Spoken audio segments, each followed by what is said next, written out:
하나님 실존 앞에서의 서울 평강교회 50년. 서울 평강교회가 탄생합니다. 1975년 3월 10일 영등포구 대림동 소재 상가 건물 2층 25평을 보증금 50만 원, 월세 3만 원으로 계약하여 창립 예배를 준비합니다. 1월 말에 계약을 했으나 3월 10일까지 기다린 이유가 당시에는 3월 10일이 근로자의 날이었기 때문입니다. 목회 가치관이 유명한 교회, 유명한 목사가 아니라 하나님이 기뻐하시는 하나님만을 섬기는 교회와 머슴이 되기로 작정했기에 근로자의 날을 선택한 것입니다. 이때 교인은 가족 5명, 대학교 1학년생 4명으로 모두 9명인데 돈 버는 이가 한 사람도 없었습니다. 피아노도 없었고 의자도 없었고 시멘트 바닥에 비닐장판을 깔고 바닥에 앉아서 예배를 드리는 형편이었는데 신학교 동창 친구인 오장열 목사님이 방석 50개를 만들어서 선물했습니다. 오 목사님의 사모님이 천을 사서 직접 재봉틀로 만들었습니다. 그때 사모님은 만삭이었고 거의 밤을 새워 만들었다고 들었습니다. 또 오 목사님에게는 큰 사랑을 받았는데 이분이 아니었으면 저는 아사할 뻔했습니다. 먹고 입고 쓰고 자는 것의 모든 것은 복음을 전하는 대가와 성도를 통해서만 살아가고 그 어떤 세상적인 방법이나 수단으로 수입을 삼지 않기로 작정하겠습니다 라고 하나님 앞에 서원했습니다. 그랬더니 창립 예배를 드리면서부터 자주 굶게 되었습니다. 여기 한 사진을 소개합니다. 이 사진은 이웃에 사는 바로 위에 누님인 고기 권사님의 집입니다. 아들 고성한 목사가 어렸을 때 4개월간 이 집에서 자라다시피 했습니다. 왜냐하면 고모네 집에 있으면 끼니 때마다 밥을 먹을 수 있기에 자식을 굶길 수는 없어서 자주 보낸 것입니다. 하루는 누님 집에 갔더니 몇 가만이나 되는 쌀을 벌레가 생겨 키스를 하고 있었습니다. 그 모습을 보면서 쌀 한 말만 달라고 할까라고 생각했습니다. 그러나 마음을 바꿨습니다. 그때 당시 고기 권사는 결혼 후 쭉 영신교회를 섬기고 있는 집사이기 때문입니다. 형제라도 우리 교인이 아니니 얻어먹을 수 없다고 생각했습니다. 내겐 한 분 형님이 계시는데 교회를 개척했더니 11조를 보내왔습니다. 나는 뜯지도 않고 봉투에 써서 이렇게 보냈습니다. 11조는 본교에 드리는 것입니다. 그래서 언젠간 하나님의 축복을 실감하고 싶어 사진을 남겼습니다. 물론 고기 권사는 동생이 굶는 줄은 생각도 못했을 것입니다. 그해 6월쯤 신학교 동창회 모임에 갔더니 모두 놀라면서 걱정했습니다. 그때 당시 12kg이 말라서 많이 야윈 것을 본 오 목사님이 성민은 괜찮지 않느냐라고 물었습니다. 그래서 그 교회 담임 목사님이 기쁜 마음으로 허락하신다면 그건 감사히 먹겠다라고 했습니다. 그때 부교육자로 있었던 오 목사님이 성미를 짊어질 수 있는 최대 무게로 담아서 6월 말부터 11월 말까지 3번을 가져다 주었습니다. 12월부터는 우리 교인들이 밥을 먹게 해줬습니다. 방석을 만들어줘서 창립 예배 때 엉덩이가 차갑지 않게 해주고 또 성미를 가져다 줘서 굶어 죽지 않게 한 오장열 목사님을 모시겠습니다.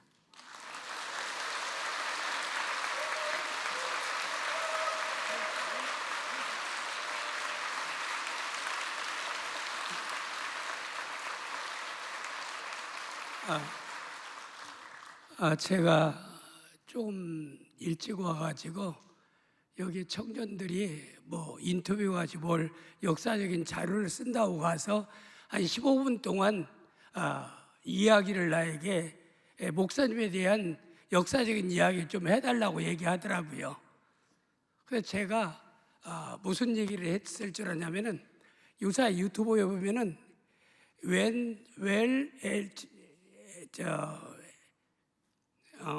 웰빙, 그다음에 에이징, 웰다잉 이런 말을 많이 씁니다. 잘 사는 것, 잘 나이 들어가는 것, 세상을 또 멋있게 떠나가는 것. 이제 그런 사람들 가운데 성경의 대표적인 사람이 사무엘 선지자로 항상 얘기합니다. 그런데 제가 고기용 목사님에 대해서 저에게 와서 좀 얘기를 좀 멘트를 해달라고 얘기하길래, 그리고 또 부목사가 나보고 원고를 보내달라는 거예요. 내가 이제까지 활동을 수없이 하면서 그런 원고 보내고 축하한 적은 한 번도 없다. 가서 그날 하고 싶은 대로 하겠다. 그리고 말았습니다. 와서 얘기했을 때 제가 언뜻 생각나는 게, 성경의 사무엘이라고 하면은 실제 제 많은 동역자들, 목사님은 제가 50몇 년도부터 가까이 알았던 분이고, 저는 어느 교회 수석 부목사로 있을 때 개척하신 분이시고, 그래서 이제 가까이서 왔던 분인데, 그때나 계속해서 교회 개척할 때도 제가 왔었고요. 개척했을 때 부흥이도 와서 한번 인도했었어요. 그래서 모두 하나하나 이 교회를 쭉 지켜보면서 목사님을 가까이 왔는데, 동창이면서도 이 목사님 저 가깝고도 멀어요. 이렇게, 왜냐면은 목회자로서 신뢰감이 갑니다. 그러니까 친구같이 가까이 할 수도 또 없어요. 그러면서 항상 제 마음속에서 수많은 목회자 친구와 선후배가 있지만은, 저는 아까 얘기한 대로 사무엘과 같은 목사님, 안목이 있고 예수 중심에서 하나님 뜻을 따라 예수 바라보고 살아가는 이런 목회자를 제가 꼽는다면은 첫 번째로 꼽을 수 있는 사람이 고기용 목사님입니다. 박수로 영광 돌리기 바랍니다. 네. 제가 이렇게 얘기하면 이따 사례금을 더 많이 주리라고 기대해서 하는 얘기는 아니에요. 사례금 안 줘도 괜찮은데, 너무나 영광스러운 자리에 이렇게 참석해가지고 이렇게 얘기하는, 뭐 길게 안 할게요. 한 5분 안에 끝낼게요. 원래 길게 할 필요도, 제가 5년 전에 은퇴하고 나서 설교를 듣다 보니까, 야, 성도들이 존경스러워요. 왜냐하면은 설교를 이렇게 졸리게 설교하는 목사 설교 듣는 것은요, 설교보다 듣기가 더 어렵더라고요. 근데 우리 서울 평강교회 목사님들은, 성도들은 아마 고기용 목사님 설교가 사모해서 즐겁게 잘 들을 줄 압니다. 벌써 저를 바라보는 눈을 봐도 알아요. 하나하나 보니까 사모함이 있고 겸손함이 있고 그렇습니다. 그래서 우리 목사님은 정말 가장 짧게 얘기하면 복음적인 목회자다. 다시 얘기하면 어느 교단에 매이지 않고 성경에 근거한 신학을, 어느 정도로 보수 신학을 근거하면서 성경에 근거한 말씀만을 증거하는 보수적인 목사님이다. 이렇게 저는 분명하게 얘기할 수 있습니다. 그리고 두 번째는 언행이 일치하는 목사님이다. 제가 본 걸 얘기하는 거예요. 목사님이 그래도 아까 목사님 사전에 제가 한번 만났어야 하는데, 내가 스케줄이 뭐 너무나 바빠가지고 이렇게 꼬이고 저렇게 스케줄이 꼬여가지고 저 만날 수 없었다고 그러더라고요. 그래서 그러시냐고, 바쁜 게 좋은 거라고 얘기했지만은, 이 목회자가요, 말하는 자잖아요, 목회자는. 근데 어느 사모가요, 목사님 우리 강단에서 삽시다. 왜냐면 강단에서는 다 좋은 말만 하거든요. 그리고 가족이 목사님 설교를 듣고 그 설교를 따라 살아가는 거 하는 것을 사모나 자녀들은 본다, 이 말입니다. 언행이 일치라는 게 쉬운 일이 아닌데, 제가 목사님을 볼 때부터 이제까지요 50년이 넘도록 지켜봤지만은, 소식도 들어봤지만은, 항상 이 목사님은 말하는 것은 실천하십니다. 이게 굉장히 어려운 일이에요. 남이 정말 넘볼 수 없는 이런 놀라운 이런 목회자의 사역을 감당하는 목사님이라는 거. 그리고 또 이 안목이 탁월합니다. 하나 몽골 사람들의 안목을 가지고 있을 것 같아요. 그런 시각을 얘기하는 게 아니에요. 인간이 살면서 이 안목이라는 게 너무나 중요합니다. 안목 가운데 영적인 그런 이런 능력도 있겠지만은, 이러면서 탁월한 목회자님이라는 거, 목사님이라는 거. 그래서 저는 성도들에게 말하고 싶은 것은, 갈라디아서 4장에 바울 사도가 한 말이 있어요. 갈라디아 교인들에게, 너희들이 그리스도의 형상을 닮아갈 때까지 내가 해산의 수고를 하노라. 그게 목사님 심정인 것 같아요. 어떻게 해서라도 지금 한국 교회가 박물관 교회와 유럽 교회가 되어진다고 하잖아요. 많은 젊은 사람들이 교회를 떠나가고 있는 시점입니다. 그 이유는 왜 그런 줄 아십니까? 행동 때문에 그런 거예요. 생활 때문에 그런 겁니다. 그래서 우리 목사님은 우리 교인들을 쫙 봐도 그렇고 바울 사도처럼 그리스도의 형상을 닮아갈 때까지 내가 저들을 위해서 해산의 수고를 하는 것처럼 우리 목사님은 이렇게 서울 평강교회를 위해서 해산 수고는 제가 남자니까 잘 몰라요. 아이 둘 사모가 날 때 저는요 너무나 마음이 약해서 옆에 있지도 못했어요. 어떤 사람은 손잡고 해살 때 손잡고 있었다는데 저는 가까이 가지도 못했어요. 너무나 고통스러워하니까. 우리 서울 평강교회를 위해서 해산의 수고를 하는 우리 고기용 목사님인 줄 알고 여러분은 고 목사님의 목회의 모든 방향을 따라서 그리스도의 형상을 닮아가는 우리 모든 서울 평강교회 성도들이 되어지기를 바랍니다.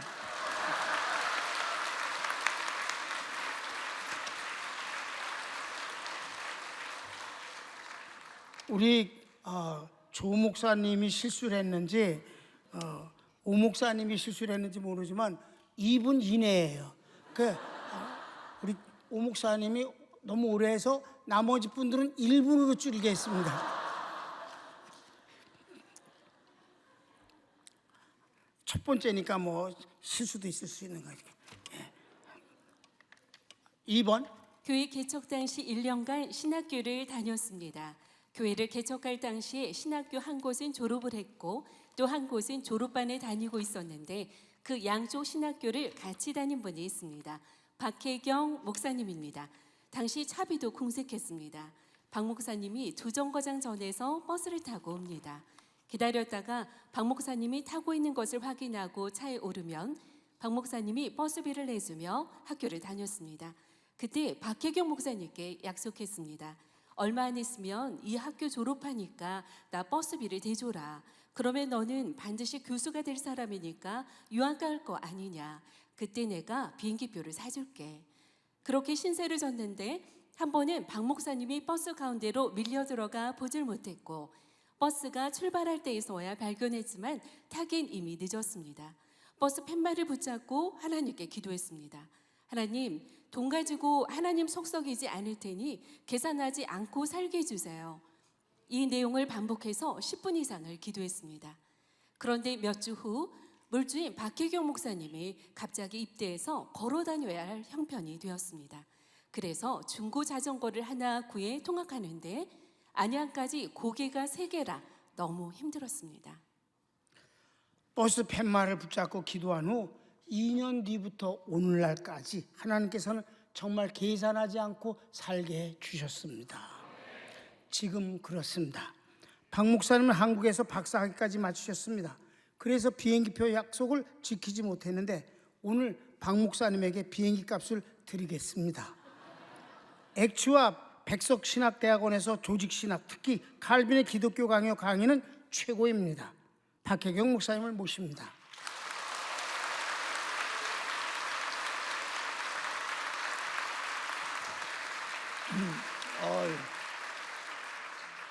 할렐루야.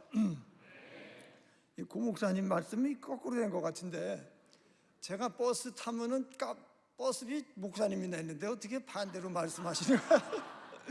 식당 가서 밥값을 내가 낸 적이 없는데 저 대학원 다닐 때 등록금도 내주시고 그러셨는데 거꾸로 말씀하시네. 제가 이제 신학교 같이 다녔는데요. 저 형님 같아요. 이제 나이가 위시니까. 그래서 어느 날 성경 공부를 좀 해주겠다고 그러시더라고. 그래서 아니 나도 성경을 어지간히 아는데 또 뭘 가르쳐 주시려고 그러나. 그래서 막상 배워보니까 복음이 뭔지를 깨닫게 되더라고요. 그래서 야, 본문 공부도 중요하지만 복음이 뭔지를 알려주시는구나. 그래서 감사했고요.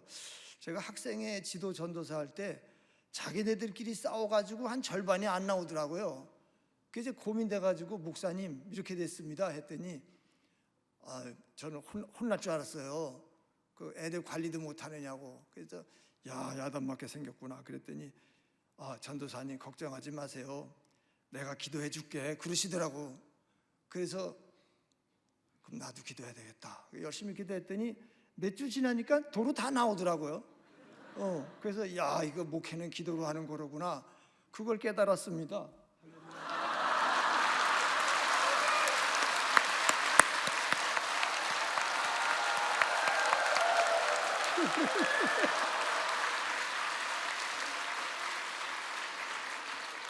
네.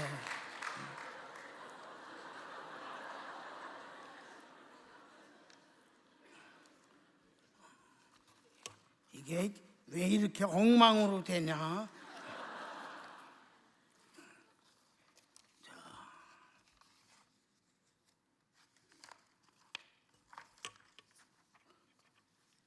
요 다음에 맞습니다.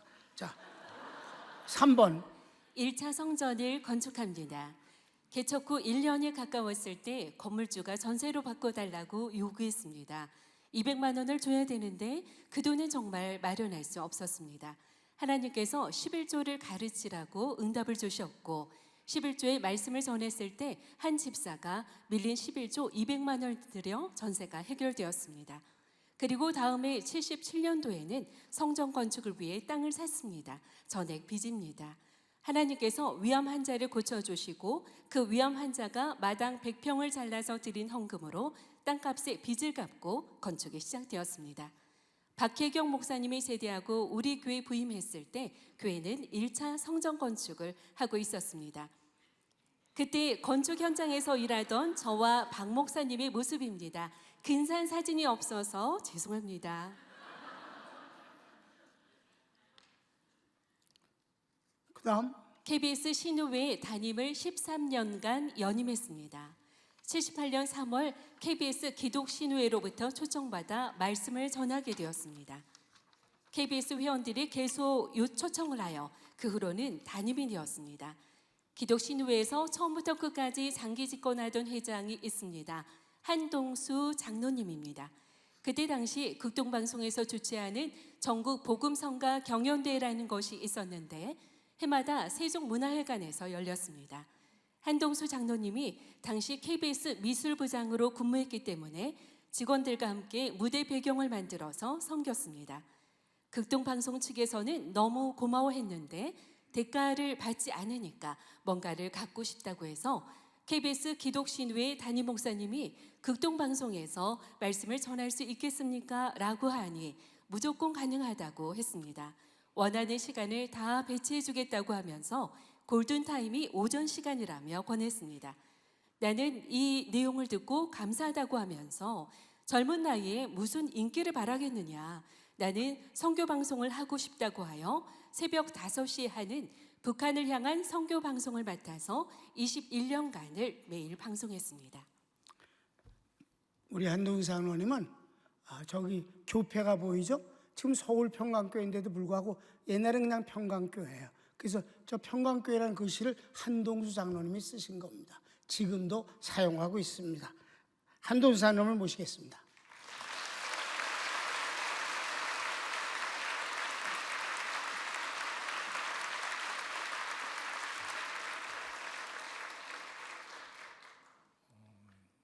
전부 다 대단한 목사님들 오셨는데 저만 장로해가지고 차별하기 위해서 저 넥타이를 안 했는데 제가 그 주례사를 2분을 하거든요. 주례사를 2분 하겠다고 했다 1분 40초 했더니 너무 좋아하더라고요.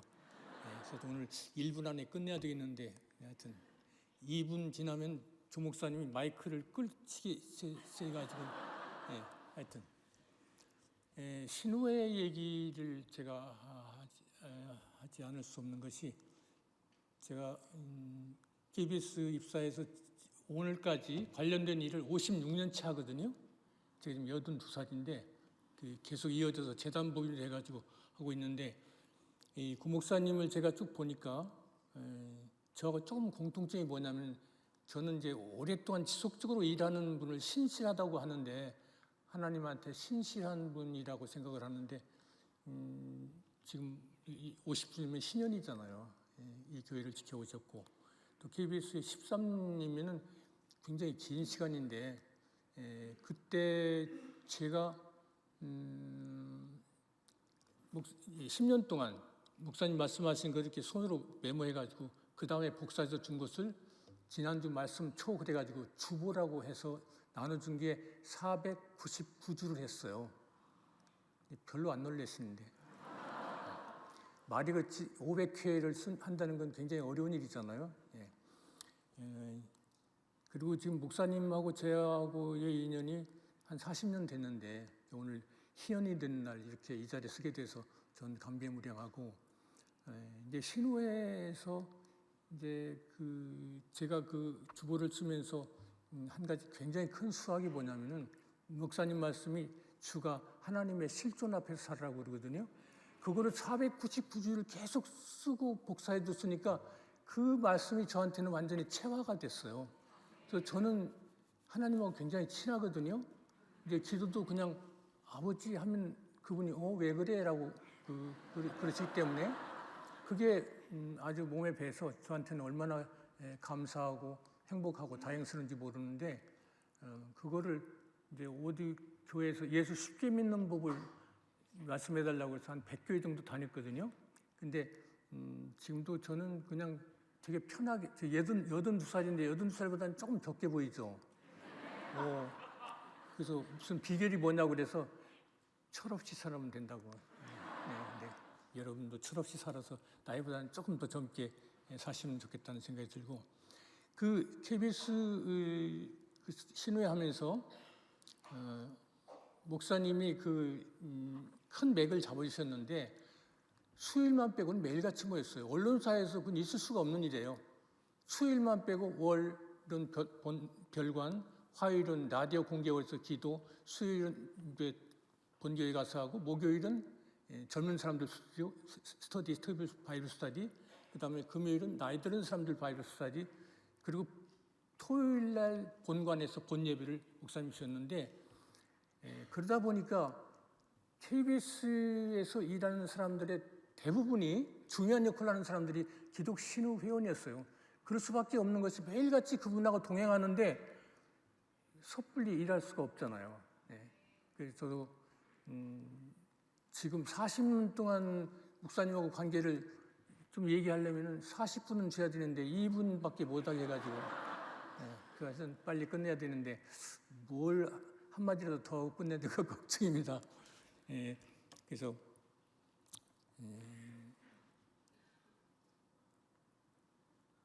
너무 많다 보니까 헤매는 것 같아요. 근데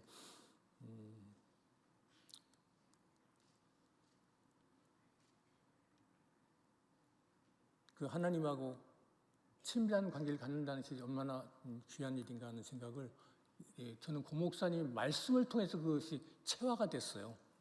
그래서 이제 늘 듣는 잔소리하면 또 설교 안에 그랬잖아요. 그런 거로 듣지 말고 여러분 마음속 깊은데 뿌리 내리는 그런 어떤 말씀으로 받아들이면은 여러분 삶이 놀랍게 달라질 수 있으리라고 생각을 하고 1분 40초 지나가지고 사인 주시네. 하여튼 오늘 신년이잖아요.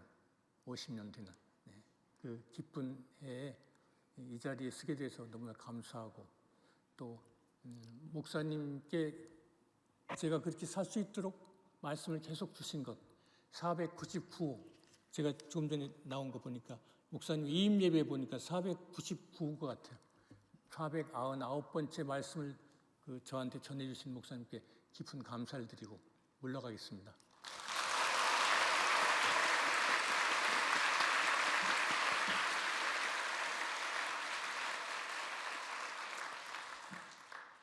오늘 마이크를 잡으신 분이 7분인데 우리가 보통 헌신 예배 드리면 한 분이 해서 충분한 시간을 그것도 잘 모자르잖아요.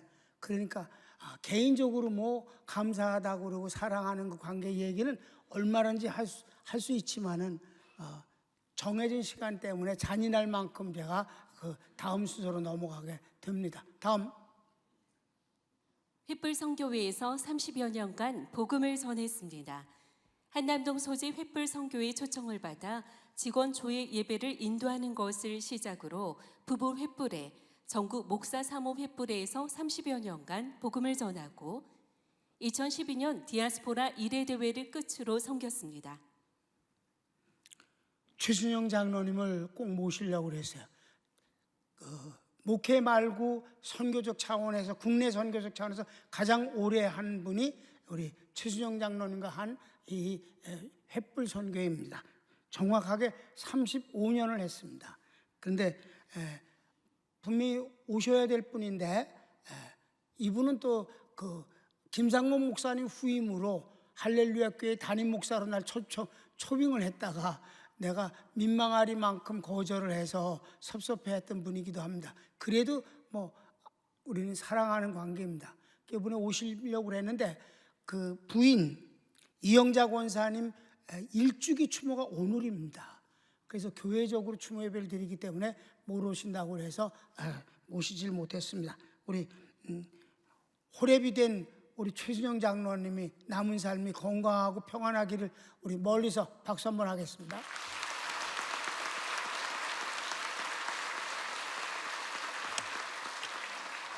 그 다음 2차 성전 건축은 괴기에 없던 일입니다. 1982년 충영교회에서 부흥회를 인도했습니다. 이후에 충영교회 안수집사 7명이 저희 집을 찾아왔습니다. 이 안수집사들은 그 부모님이 이북에서 피난 나와 충영교회를 섬기는 장로들의 자제들입니다. 이들은 오랫동안 기도로 준비한 것이 있는데 이제는 부모를 떠나 선교하는 교회를 개척하여 섬기겠다는 것입니다. 그 교회 담임 목사님을 기도하며 찾고 기다렸는데 그분들 판단이 고기용 목사님이라고 생각했답니다. 규모, 장소는 원하는 대로 시작할 수 있다고 했습니다. 저는 갑자기 받은 제안이라며 기도하겠다고 했습니다. 2년이 지났을 때 그들이 다시 찾아왔습니다. 난 아직 응답을 받지 못했다고 했습니다. 그때 1984년 6월 20일 오후 5시 뉴스, 그것도 KBS, MBC 등에서 영락교회 박조준 목사님이 달러 유출로 공항에서 체포당하는 장면이 나왔습니다.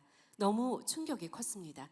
본인은 물론 영락교인들, 한국의 성도들도 부끄러움을 느꼈겠지만 가장 아픈 분은 하나님이라고 생각했습니다.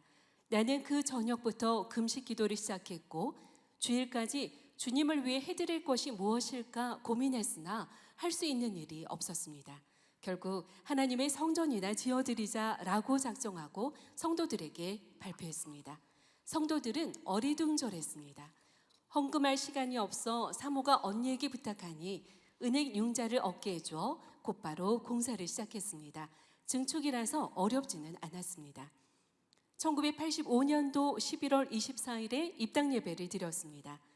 충영교회 집사님들은 끝내 교회를 개척하지 못하고 그중 한 분이 신학을 해서 교회당을 지어드렸다고 합니다. 지난 교회 창립 40주년 때 남편은 평생 담임 목사 추대를 받고 교인들은 난리였는데 사모는 자리가 없어서 저 뒤에서 서서 예배를 드렸답니다. 섭섭해했습니다. 2차 성전 건축비를 마련해온 공로도 있는데 그래서 50주년에는 앞에 자리를 마련했습니다. 근데 오늘 30초를 늦게 들어와서 밑에 앉아 있습니다. 자, 박수해 주세요. 이러면.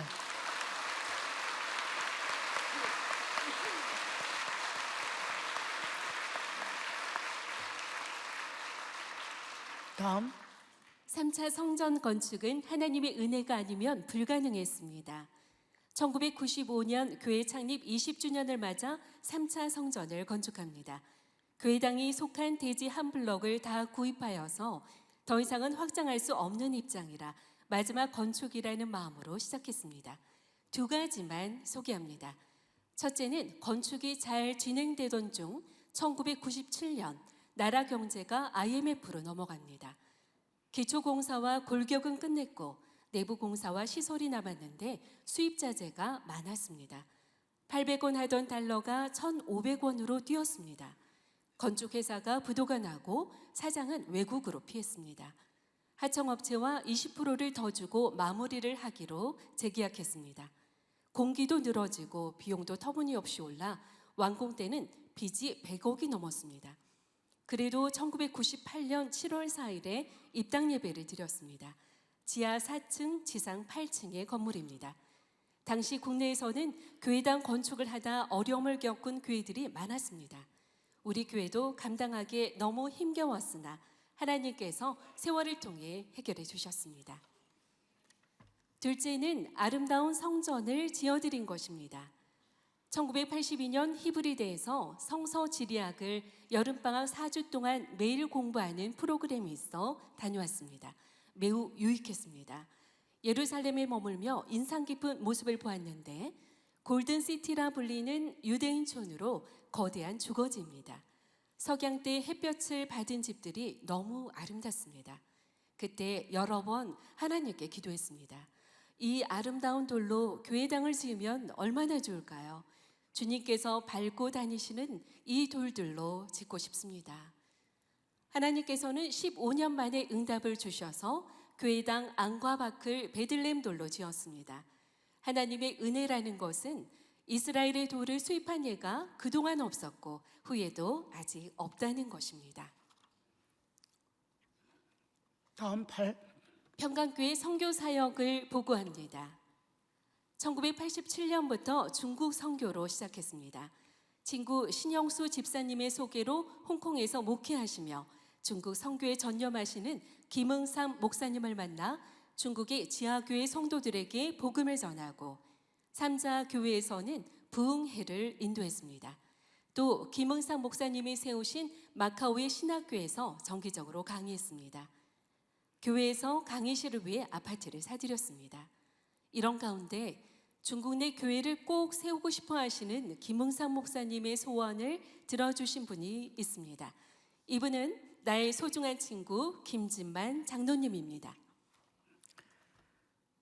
김진만 장로님은 한국마방 홍콩 지사장으로 근무하다가 사직하고 받은 퇴직금을 심천에 첫 교회로 세워 김응삼 목사님의 소원을 이루어 조카로 하여금 목회하게 하신 분입니다. 김진만 장로님 부부를 소개합니다.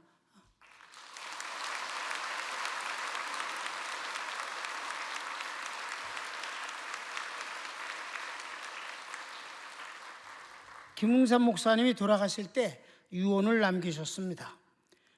본인의 조의금을 반으로 나누어서 당신이 목회하던 그 홍콩의 교회에 드리고 반은 우리 평강교회 3차 성전 건축 헌금으로 드리도록 하고 돌아가신 겁니다. 우리 교회당 어느 부분은 우리 김응삼 목사님의 조의금이 들어 있습니다. 천안 망향동산에서 장례 예배를 드릴 때 많은 분들이 외국에서부터 왔습니다. 하도 많은 분들이 와서 그 망향동산 생기고 처음으로 음향시설을 만들어서 예배를 드리게 됐었습니다. 지금은 낙원에 계시는 김응삼 목사님께 박수를 올립니다.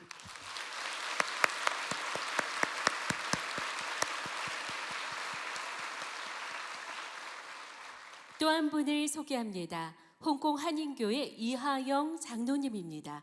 이하영 장로님은 집사 시절에 홍콩 교회 부흥회를 인도할 때 첫날 주님의 은혜로 중환고통의 질병을 치료받았습니다. 그 후 이분은 큰 돈을 내게 선물했습니다. 그 돈으로 판교 수련원 2차 땅을 구입하게 됩니다. 이하영 장로님 부부를 소개합니다. 이러세요.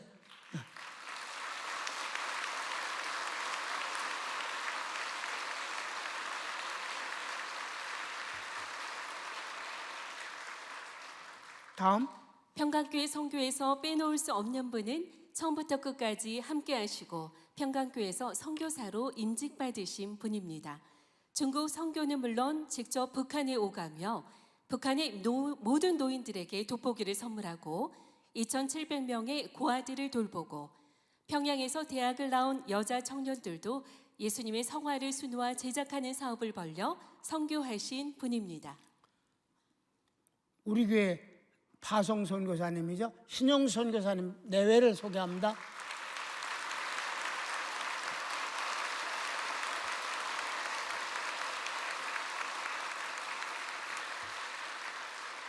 다음. 중구 지하신학교 사역을 소개합니다. 은밀한 사역이라 사진도 없고 글로 남긴 것도 없습니다. 신학교 제자 목사님의 부탁으로 지하신학교에 처음으로 복음을 전하게 됩니다. 그곳에서 생명을 걸고 가르치는 분, 그리고 위험을 무릅쓰고 공부하고 훈련받는 학생이 650여 명이 되며 이들 중 현재 120명이 사역하는 모습에 충격을 받았습니다. 저는 4년간을 다녔습니다. 결국은 공안에 들켰습니다. 24년 동안 신학교를 세워 운영하고 후원하고 강의하고 좋은 교수를 섭외해서 선교하는 총장 김성걸 목사님을 소개합니다. 아무래도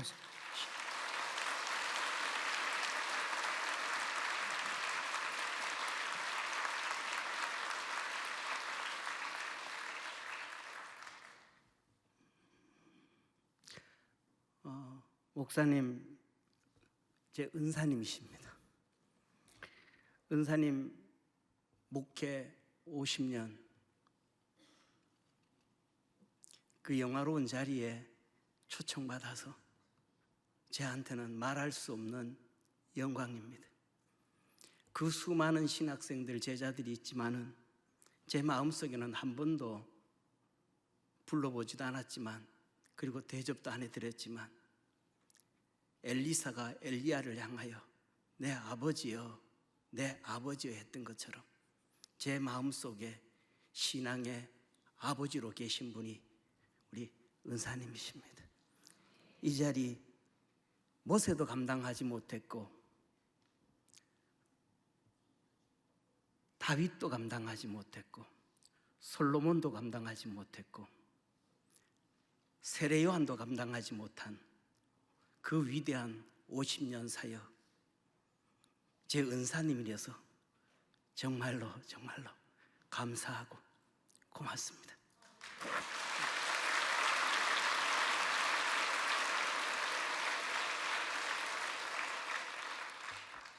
목사님이 제 은사님이어서 참 좋습니다.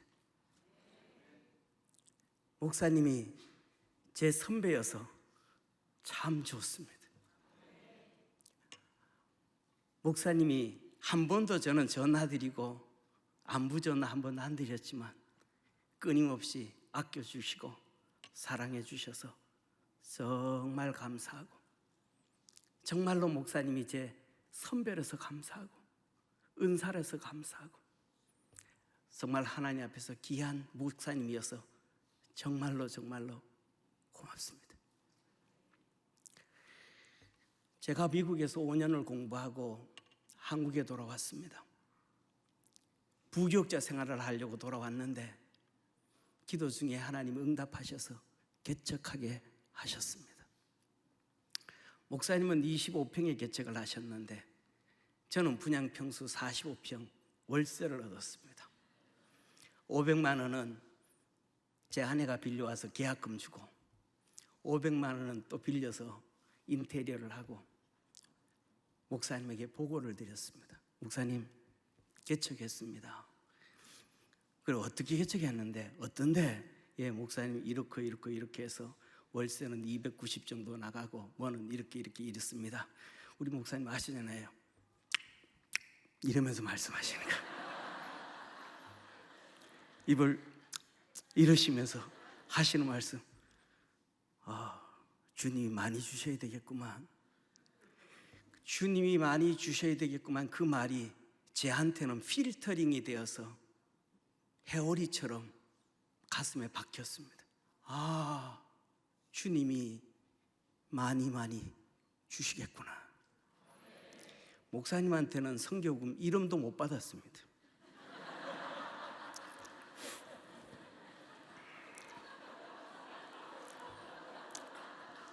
(1년이) 지나고 개척교회에 오셨는데 제 사무실에 들어오더니 하시는 말씀, 김 목사 도장방이구만. 그렇게 좁고 이것저것 많았습니다. 기도하면서 여러분, 여호사밧 왕 하지 않습니까? 모압과 암몬과의 전쟁에서 하나님이 이기게 하셔서 유다의 위대한 왕이 되었던 그 왕, 전쟁은 너에게 속한 것이 아니요 내게 속한 것이라 하셨던 그 말씀, 그가 백성들을 모아놓고 이렇게 말합니다. 역대하 20장 20절에 너희는 여호와를 신뢰하라. 그러면 견고하리라. 그 선지자를 신뢰하라. 형통하리라.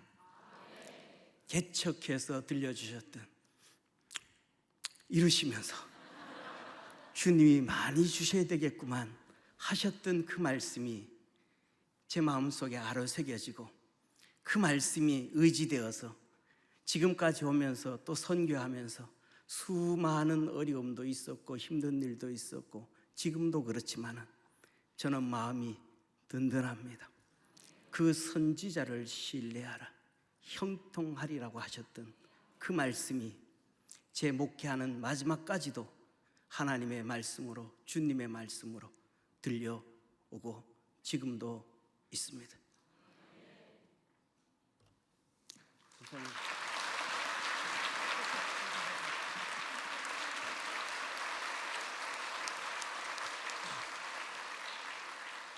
참고 말씀은 저는 국내에서 목회하는 분들을 위해서 성전 건축을 해서 단 50년 동안 1원도 보내준 적이 없습니다. 우리 아들이 천안인지 대전인지 정확하게 모르는데 거기서 10년 넘게 지금 목회하는데 10원도 안 보내줬습니다. 우리 아들입니다.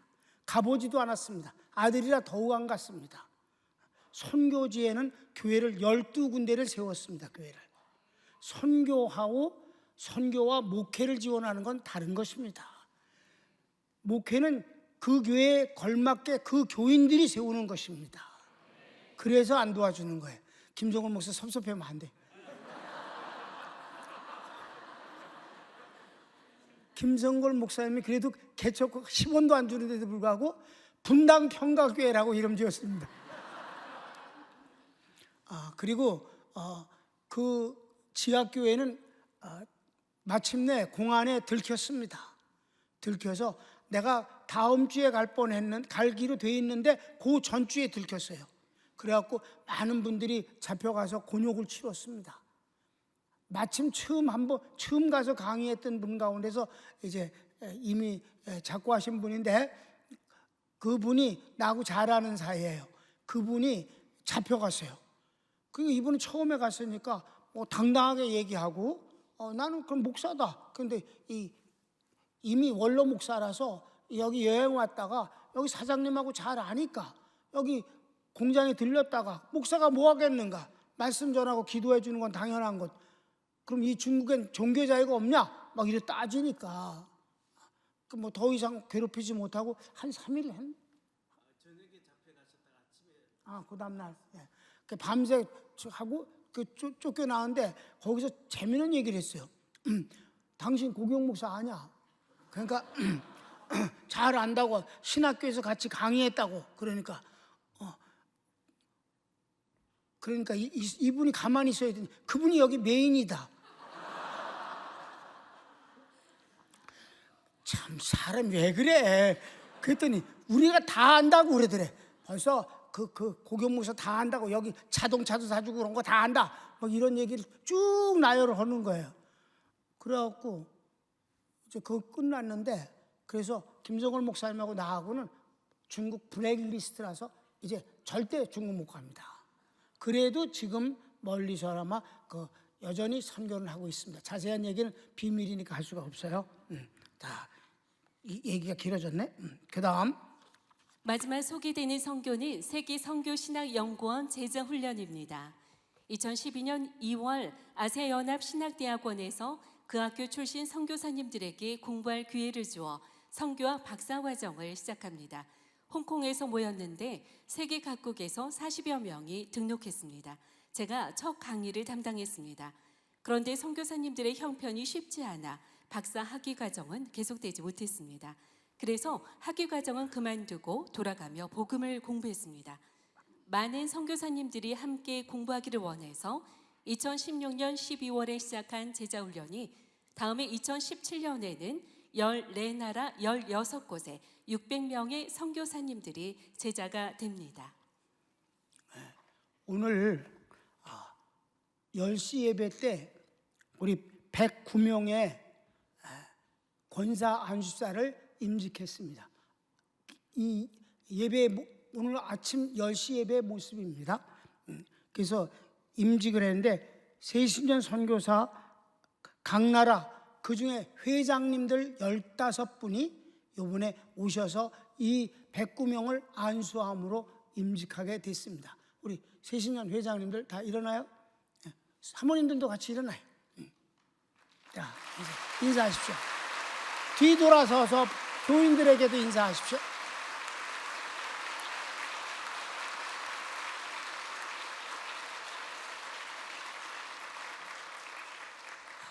우리 교회에 감사하고 담임 목사의 자랑입니다.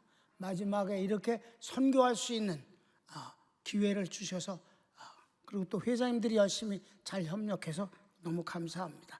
자, 이제 대표회장 박영성 선교사님을 모십니다.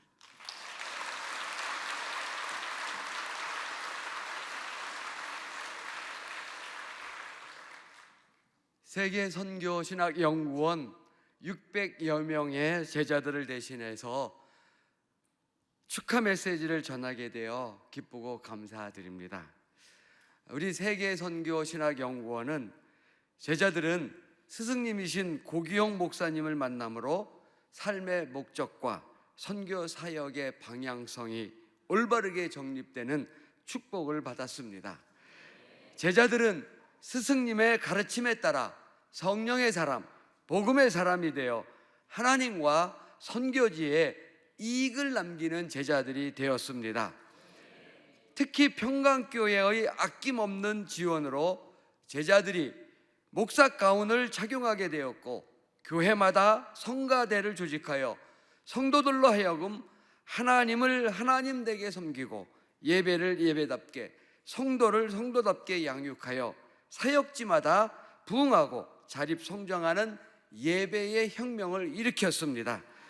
우리 제자들은 스승님을 본받고 따르는 것을 최고의 자랑으로 여기고 있습니다. 특별히 스승님께서 예수님 사랑, 교회 사랑, 성도 사랑의 마음은 우리 제자들에게 큰 도전과 깨우침을 주셨습니다. 캄보디아 제자 훈련이 있는 날이었습니다. 오전 훈련을 마치시고 스승님께서 대표회장, 나랑 시장 같이 갈까 물으셨습니다. 저는 의아한 마음이 들었지만 즉시 네라고 대답을 했습니다. 왜냐하면 스승님께서는 지금까지 제자 훈련을 하시면서 다른 곳을 절대 가신 일이 없었기 때문입니다. 스승님은 상황버섯 가방 가득 사셨습니다. 그리고 말씀하시기를 우리 성도들을 위한 것이야. 이때 저의 마음이 울컥했습니다. 성도님들을 향한 스승님의 사랑을 직접 보았기 때문입니다. 이것은 비록 작은 하나의 신뢰에 불과하지만 우리 스승님께서 성도를 사랑하는 그 마음은 유달랐습니다. 우리 제자들도 그런 스승님을 본받아 실천하면서 선교지에서 진정한 목회의 기쁨과 행복을 누리게 되었습니다. 진심으로 감사드립니다. 스승님 만수무강하십시오. 이것이 우리 제자들의 소원입니다. 그리고 제자들에게 더 많은 복음의 말씀을 전해주시기를 두 손 모아 기도하겠습니다. 감사합니다.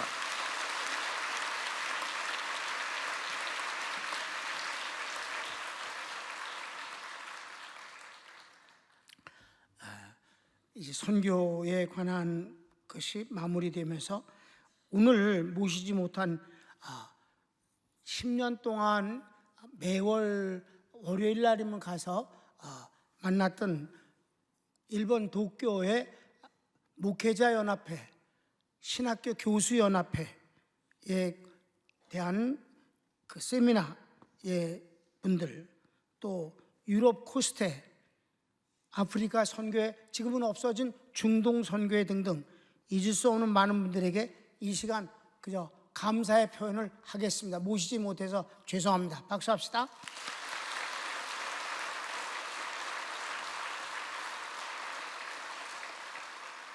이 시간은 11번입니다. 사랑하는 친구들을 소개합니다. 50년 교회 역사 속에 아름다운 관계와 추억이 얼마나 많겠습니까? 모시고 싶은 분들 중에는 이미 주님께 가신 분도 많고 오시고 싶어도 건강이 허락지 못한 분이 있습니다. 못 오신 분들을 대표해서 두 분을 모셨습니다. 교회와 직접 관계는 없지만 개인적으로 사랑하는 분들입니다. 먼저 소개할 분은 사랑의 빚을 진 동생입니다. 이분은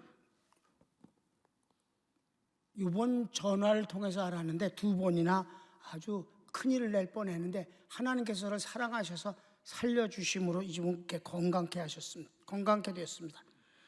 50년을 함께하면서 사랑의 빚을 갚고 싶어서 초청했습니다. 하와이에서 오신 남영동 권사님 부부입니다.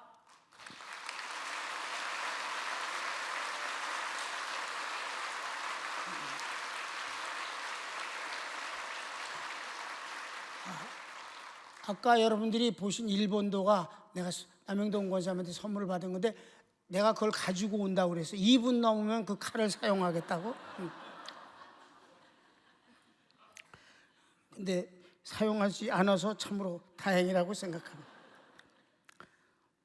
또 한 분은 54년 동안 항상 곁에서 함께한 친구입니다. 특히 다치거나 수술했을 때 곁에 있었습니다. 이상스러운 한약 종류를 꼭 가지고 왔습니다. 지금도 자주 통화합니다. 원경신 목사님 부부입니다.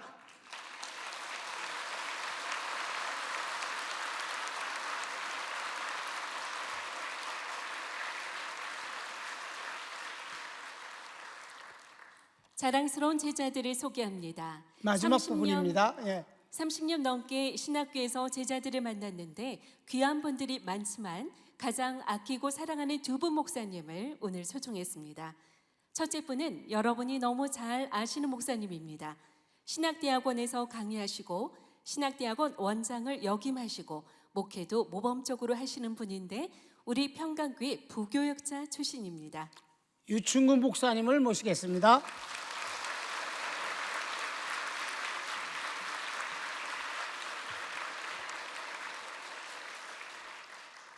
할렐루야. 제가 자란 수원제일교회가 신앙생활의 기본이 무엇인가라고 하는 것을 가르쳐준 곳이라고 한다면 바로 저희 스승님이신 이 고교왕 목사님이 부교육자로 일할 수 있도록 배려를 하셨고 정말 많은 배려를, 그래서 평일날 대학원에 가서 공부할 수 있도록 많은 시간을 배려해 주셨습니다. 뿐만이 아니라 목회가 무엇인지 그 목회를 또 가르쳐 주셨어요. 그래서 그 당시에는 주일 오전 예배가 아침 9시, 11시에 있었습니다. 수시로 9시 예배를 펑크를 내시는 거예요, 목사님이. 그럼 제가 이제 항상 사회를 봤으니까 성가대 찬양 끝난 후에 그럼 쪽지가 날라옵니다. 오늘 네가 설교해라. 그래서 어느 날 그랬어요. 목사님, 제발 좀 미리 좀 말씀해 주세요. 그랬더니 뭐라고 그러시냐면, 야, 목회자가 항상 3가지는 준비해야 되는 거 아니야? 이사 준비, 죽을 준비, 설교 준비. 그러니까 설교 준비 항상 하고 있어야 되는 거잖아. 그렇게 말씀하셨어요. 그래서 공부하는 것, 목회하는 것, 이것을 잘 가르쳐 주셔서 소개하신 것처럼 제가 30년 넘게 대학원 졸업반 학생들만 가르쳤고, 그리고 신학대학원 원장을 끝으로 학교사역은 끝냈고, 또 교회를 섬기는 것이 어떤 것인가 라고 하는 것을 잘 가르쳐 주셔서 1988년 10월 말에 개척해서 지금은 갈매동에 2,700평에 약 3,000명 정도가 모이는 그런 교회로 성장을 했습니다. 그 모든 것이 다 목사님의 가르침 때문이었습니다. 늘 생각하면 감사하고, 또 정말 감사한 것은 제가 개척할 때 모든 성도님들이 다 목사님은 틀림없이 잘 되실 거예요, 그렇게 얘기를 해주셨어요. 그래서 얼마나 감사한지 모릅니다. 또 늘 제가 배고프지 않도록, 그때는 교회 식당이 없으니까 사모님께서 늘 밥을 해주셨습니다. 그래서 늘 맛있는 그런 점심을 먹고 그랬는데 한 번도 감사하다는 말씀을 못 드렸어요. 사모님 고맙습니다. 어떻든 오늘 제가 있는 것은 바로 영적 아버지이신 고기용 목사님이 계셨기 때문에 그것이 가능했다라고 하는 사실을 다시 한번 말씀을 드리고 목사님과 사모님 또 모든 성도님들께 진심으로 감사를 드립니다. 고맙습니다.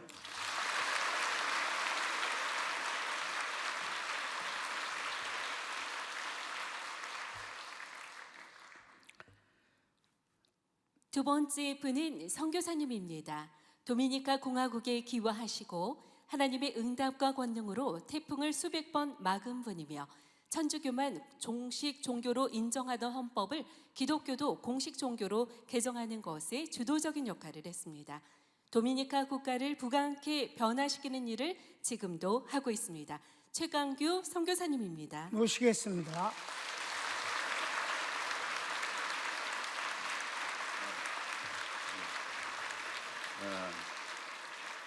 이 영광스러운 자리에 초청해 주셔서 초청하신다는 전화를 받고 얼마나 마음이 좋았는지. 그런데 우리 고 목사님이 조 목사님이 2분만 시간을 주겠다 그래요. 그런데 20시간을 날라왔습니다. 2분을 위해서.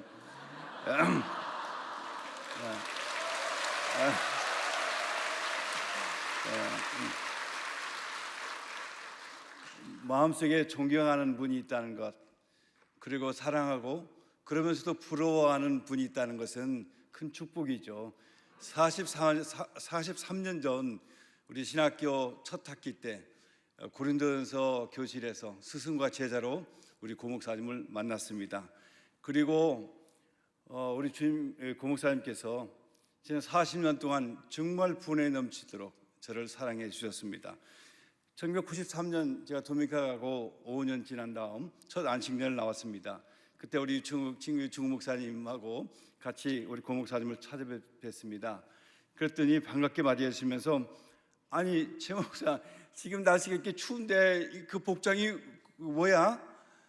그래서 도미니카는 여름 나라라 겨울 옷이 없습니다. 그랬더니 가자. 그리고는 명동에 있는 롯데백화점으로 저를 데리고 와서 생전 처음 보는 최고급의 양복과 캐시미어 코트를 사주셨어요. 너무 고맙고 또 황송하고. 그래서 목사님 제가 이걸 입고 다니면은 성경이 다 끊어지겠습니다. 그랬더니 야 그런 놈들한테 성경 받지 마. 그 선교사는 그리스도의 대사인데 옷도 잘 입고 다니고 구질구질하면 안 되지. 그러면서 선교사는 동정을 받으면 안 돼. 투자를 받아. 투자를. 그 이후 저는 그 말씀을 늘 새기면서 그리스도의 대사답게 처신했습니다. 그랬더니 하나님께서 도미니카 교회에서 리더의 자리로까지 올려주셨습니다. 매년 여름이면 좀 사진에도 봤듯이 도미니카에는 국가적 재앙인 허리케인이 옵니다. 정말 무시무시한 피해가 일어나는데 그 허리케인의 피해 이런 소식들이 한국 매스컴에 보도가 되면은 목사님께서 전화를 주세요. 거기에 있는 제자가 궁금해서 안부가 궁금해서 전화를 주시는 거죠. 언제까지 기도하는 거야? 그러다가 또 한번 지나가면은 큰일 나는 거 아니야? 그래서 아이 목사님 이번에도 무탈이 잘 지나갔습니다. 지난 2009년부터 6월에 복을 주시고 계십니다. 그러면 됐지. 그런데 2020년 팬데믹이 전 세계를 강타했는데 전 세계 유일하게 그 팬데믹에서 유일한 목사님과 평강교회가 있습니다. 저는 와서 보고 깜짝 놀랐어요. 성가대가 마스크를 한 명도 안 쓰고 있고 제가 설교로 올라갔는데 교인들이 한 명도 마스크를 안 쓰고 계시는 거예요.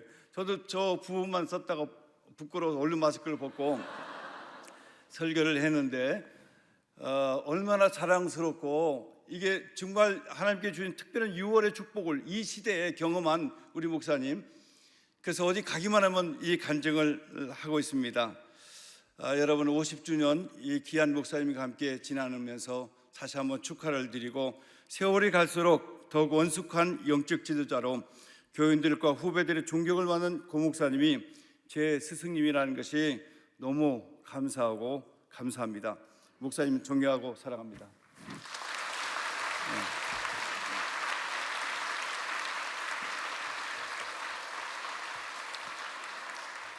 나오는 분들마다 칭찬하고 감사하다고 그래. 일부러 이런 분만 불렀지 해요.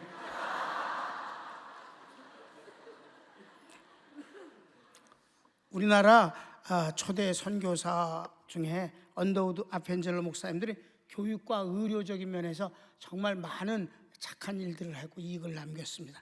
최광기 목사님은 내가 도미니카 공화국에 몇 번 가서 이제 집회도 하고 이렇게 만났는데 이 언더우드 아펜젤러 목사님 못지않게 이 도미니카 공화국에서는 정말 존경만은 마치 영웅 같은 분으로 계시다는 것이 너무 자랑스러워요. 감사합니다. 13. 마지막 한 분을 소개합니다. 지금까지 50년 세월에서 고맙고 사랑하는 분들과 함께한 내용을 소개했습니다. 마지막 분입니다. 수식어가 필요 없는 분입니다. 완벽한 사랑의 주인공이고 전지전능한 분입니다. 성사의 하나님을 박수로 영광 돌립니다.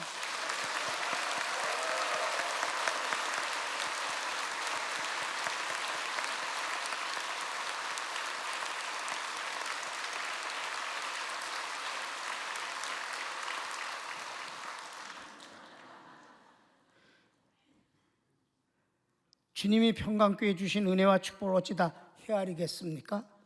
그중 그저 아주 몇 가지만 소개하겠습니다. 첫째, 하나님이 놀라운 은혜와 축복을 주셔서 고린도 교회에서 발생한 문제가 10가지거든요. 그거를 내가 신학교에서 강의했었습니다. 50년 동안 단 한 가지도 발생하지 않도록 축복해 주셨습니다. 사람이 한 것은 없습니다. 하나님의 기적입니다. 둘째, 교회 50년 세월을 뒤돌아볼 때 인간은 허물투성이지만 교회적으로, 목회적으로 숨기고 싶은 것을 찾을 수 없게 해 주셨습니다. 셋째, 바로 성도입니다. 주님의 은혜와 축복이 아무리 커도 받을 만한 성도의 모습도 중요합니다. 생명 바친 예배, 하나님 제일 우선 중심주의로 살고 하나님 편에서 생각하고 말씀의 사람, 성령의 사람이 되기를 자신의 정체성과 가치관으로 삼는 평강교회 성도들은 하나님의 은혜와 축복의 주인공이며 종에겐 놀라운 선물입니다.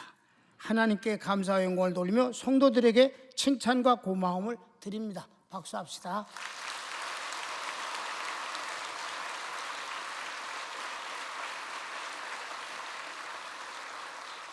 마지막 결어입니다. 자랑이 아니고 하나님 은혜를 숨길 수 없어 고백합니다. 주님께서는 내게 일어난 일을 사람들에게 말하라 하셨습니다. 중공 우한에서 발생한 폐렴 바이러스가 창궐하니 빨갱이 간첩 문재인이 2020년 3월 15일부터 교회에 예배 금지령을 내렸습니다. 방역을 핑계댔습니다. 그러나 천주교 미사는 금하지 않았습니다. 다른 종교도 마찬가지입니다.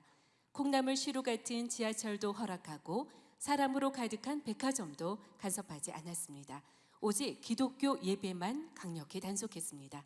모든 교회가 별 저항 없이 따르는 데는 대형 교회 담임과 총회장 등 26명이 소강석의 권유로 문재인의 협력 요청에 충성으로 맹세한 것도 한 몫을 했습니다.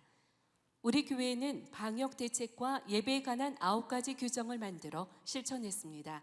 철저한 방역을 하되 예배는 반드시 드린다는 내용입니다.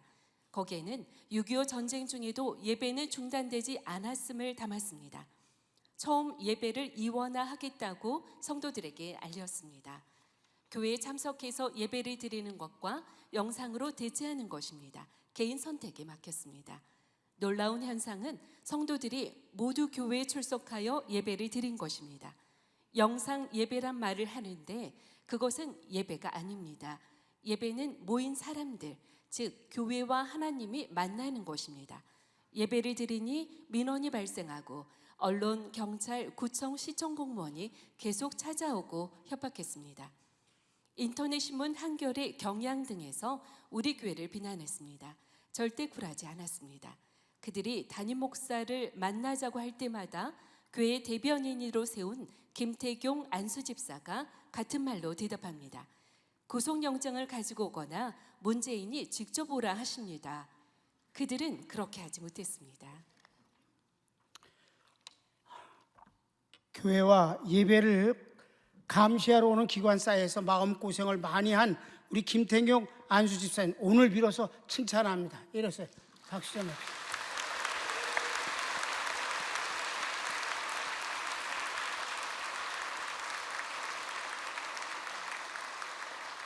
이 상황에서 저는 하나님께 간절히 기도했습니다. 하나님께서 반드시 하셔야 할 일이 있습니다. 병자가 발생하지 않아야 합니다. 단속하러 오는 사람들에게도 분명히 말했습니다. 환자가 발생하면 행정권으로 우리 교회 문을 폐쇄해도 좋다고 말입니다. 갈등 가운데 계속 기도했습니다. 하나님께서 유대인을 구원하시기 위해 애굽에 10가지 재앙을 내리실 때 유대인들에게는 그 재앙이 유월되게 하시지 않았습니까? 평강교회가 전 세계를 상대로 유월되는 은혜를 받기를 원합니다. 하나님 응답하셨습니다. 2020년 이 오늘까지 단 한 명의 확진자가 생기지 않았습니다. 할렐루야! 오늘까지입니다.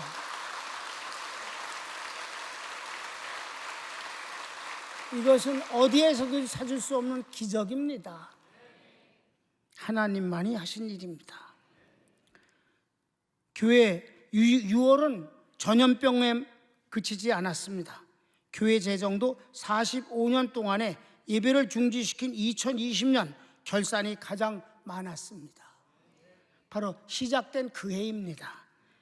그동안 한 해 빚을 4, 5억 정도 갚아왔는데 그 해에는 남은 은행빚 18억을 다 갚아버렸습니다. 신기하고 궁금하여 재정부에 알아봤습니다. 어떤 성도가 특별헌금을 드렸나 해서요. 그런 일은 없고 11조가 늘었답니다. 전염병으로 경제 환경이 그토록 나빠진 때 말입니다.